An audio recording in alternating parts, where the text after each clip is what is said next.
E aí pessoal, bem-vindo a mais uma aula. A última aula a gente parou em data e horário. Fizemos alguns exemplos, no modo servidor.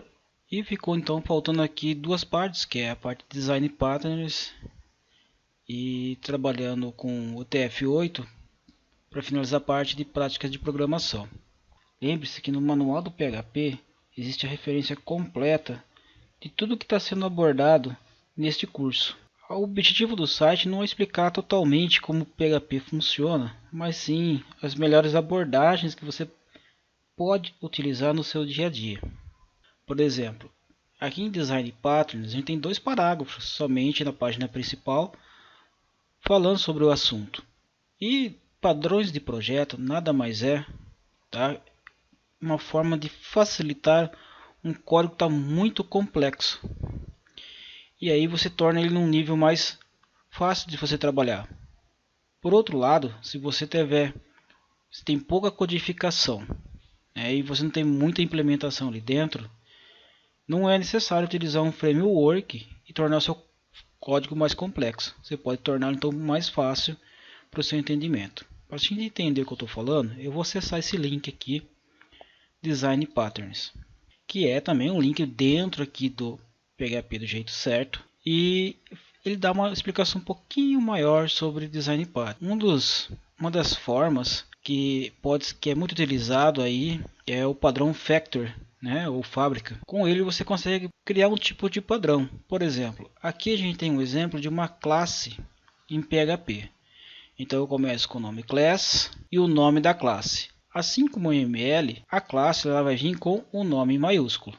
Dentro da classe eu vou ter então os atributos dessa classe. E aqui temos dois atributos. Um atributo privado chamado veículo make, que detém a marca do veículo, e um outro atributo privado chamado veículo model, que é o modelo desse veículo. Note que eles são privados, então quando criar o objeto eu não vou poder acessar diretamente esses dois atributos. Eu preciso que alguma coisa atribua valores a esses dois itens ou resgate os valores desses dois itens, ou seja, somente os próprios métodos dessa classe têm acesso a esses dois atributos. No momento da construção do objeto, e em PHP, para a gente criar uma função que constrói o objeto, a gente chama de public function underline underline construct. E aí a gente coloca dois atributos. Aqui está sendo utilizado o make e o model, os mesmos finais dos atributos ali, mas poderia ser m, ml, nl, tanto faz, qualquer nome pode ser dado aqui. Aqui são dois parâmetros que vão ser passados para essa função que constrói o objeto. No momento da construção do objeto, através do método this, ou seja, desta classe, e aí quando estou usando um método vinculado à classe, eu tenho que usar a setinha, então traço, sinal de maior, veículo make recebe make. Quem que é esse make? É o parâmetro que foi passado aqui, que vai ser atribuído ao atributo veículo make.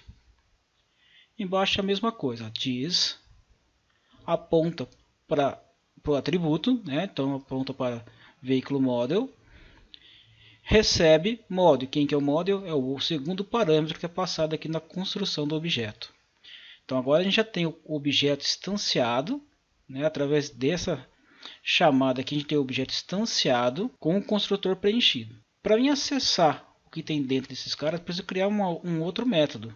E aí é chamado public function get make and model. Então note que não tem nenhum parâmetro, porque não requer o parâmetro. Eu quero saber do objeto que está em memória, o que ele está guardando dentro de veículo make e veículo model. E o retorno, olha só que vai ser o retorno. Diz veículo make concatenando um espaço, concatenando veículo model. Então isso aqui é uma classe em PHP. Até agora não tem nada de factory aqui. Então o que seria o factory agora? Eu crio uma classe Automobile Factory, crio um método estático, então public static function create make model. Então estou passando os dois parâmetros ali dentro. E aí eu retorno. Olha só o que eu vou retornar. Vou retornar já o objeto preenchido. New automóvel make marca e modelo. Então, no momento que eu for chamar essa factory, por exemplo, eu quero criar o objeto Veyron. Então, eu chamo lá Automobile Factory, dois pontos, create, primeiro parâmetro, marca, segundo parâmetro, modelo. E quando eu der um print R em Veyron, eu vou poder acessar o método que faz o quê? Que retorna uma frase com a marca e o modelo. Então ele vai imprimir exatamente o que está escrito aqui, ó, Bugatti Veyron. Perfeito? Então isso é um exemplo de factory, né? Então eu tenho a classe aqui construída e sempre que eu quiser fazer alguma modificação, eu posso vir simplesmente fazer no factory. Não preciso mexer lá dentro da classe, a classe já está construída e é só fazer a chamada aqui do factory. Mas vamos ver a explicação que eles colocaram aqui para a gente, ó. Esse código usa uma factory para criar o objeto tipo automobile. Existem dois possíveis benefícios para criar seu código dessa forma. O primeiro é que você pode precisar mudar, renomear ou substituir a classe automobile futuramente. Você pode fazer e só terá que modificar o código na factory, em vez de todos os lugares do seu projeto. Ou seja, onde você tiver uma factory que você está chamando a factory ali dentro, a factory que vai ser modificada, ela que vai ser a alteração. Então eu não preciso sair alterando todo o meu código fonte, somente eu altero a factory e todos os benefícios que eu tenho ali dentro vão ser transportados para essa nova modificação. O segundo benefício possível é, caso a criação do objeto seja um processo complicado, você pode executar todo esse trabalho na factory, em vez de repeti-lo toda vez que precisar criar uma nova instância da classe. Então aqui entra aquela ideia que eu falei para vocês. Se o código seu é muito simples, não compensa usar o factory, tornar o seu código mais complexo. Se é um projeto muito grande, né? Ou seja, o que é um projeto grande, né? Ou muito grande? Então tem várias classes, várias dependências, várias conexões. Aí sim é indicado o uso de factory, tá?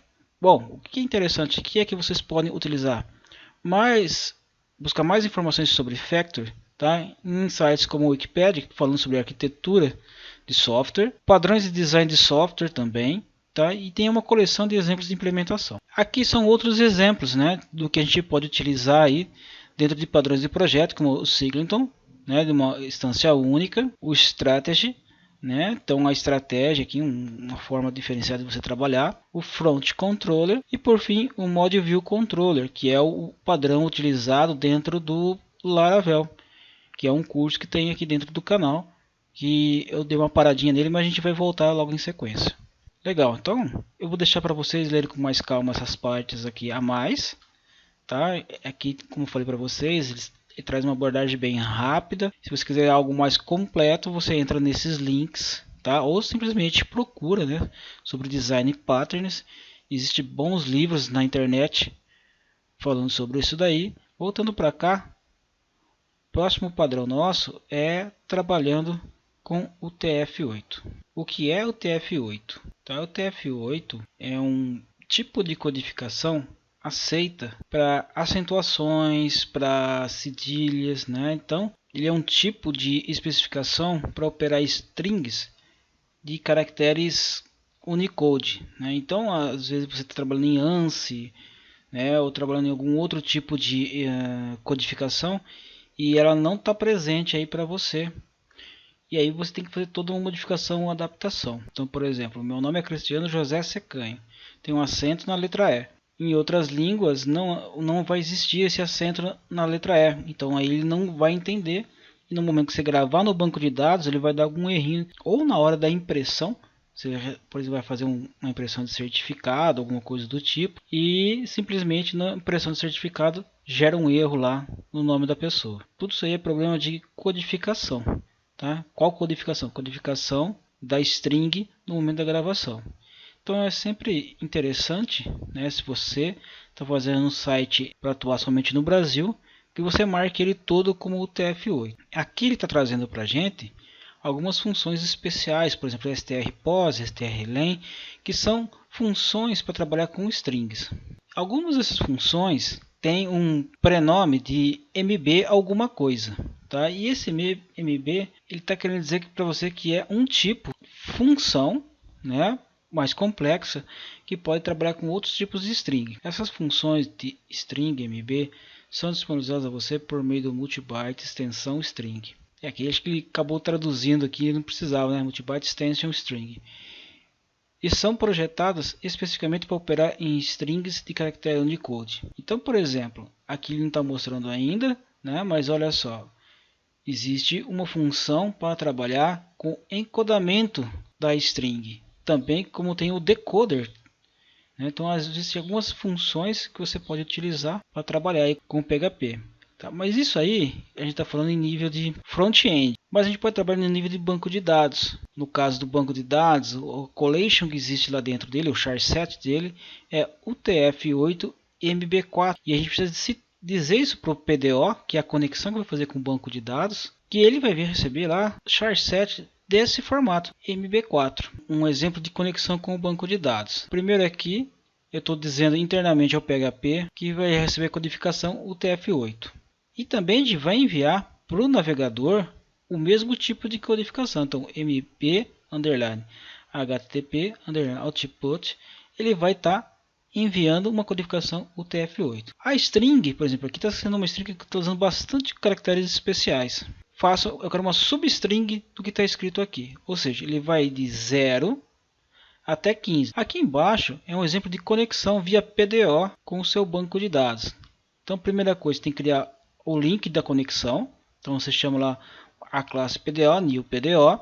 E no momento que você cria esse objeto PDO, né, que está com o nome de link aqui, você tem que passar para ele onde está hospedado o seu servidor, qual é o banco de dados, e neste caso em especial, você tem que dizer para ele qual tipo de codificação você vai utilizar. Seu nome de usuário, tá? É o usuário do banco de dados, e sua senha do banco de dados. Esses dois itens aqui é para ele poder tratar exceções e persistir no banco de dados. Aqui embaixo eu estou criando a primeira sequência para fazer inserção dentro da tabela Elvish Sentences.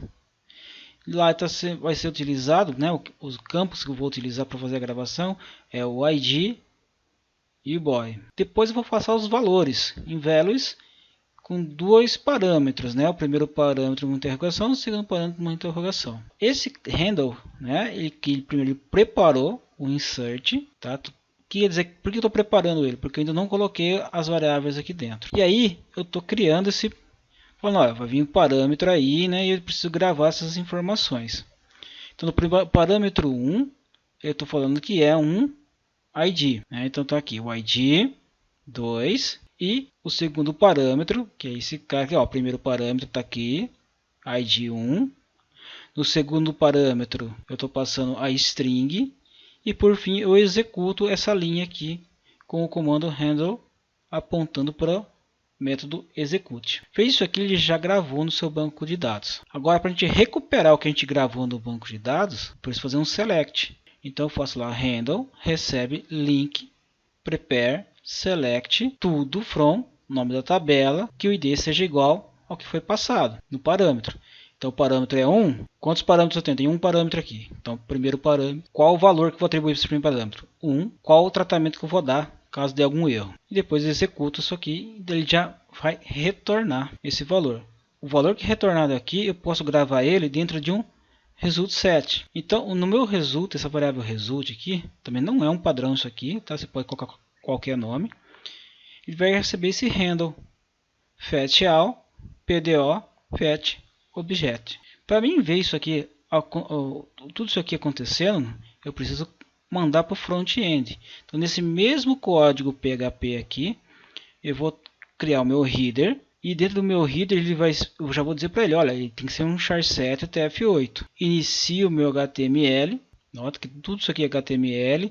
Tudo isso aqui é HTML. E aí no meio do HTML eu faço a chamada do meu PHP. Abro PHP, coloco uma sequência de código e fecho um PHP. Aqui é um for each, né? A função for each, ela vai navegar dentro da variável que você passou enquanto tiver algo para ser consumido ali dentro.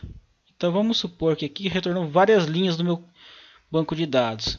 Enquanto tiver linhas do meu banco de dados armazenadas em result, ele vai passar para a variável row.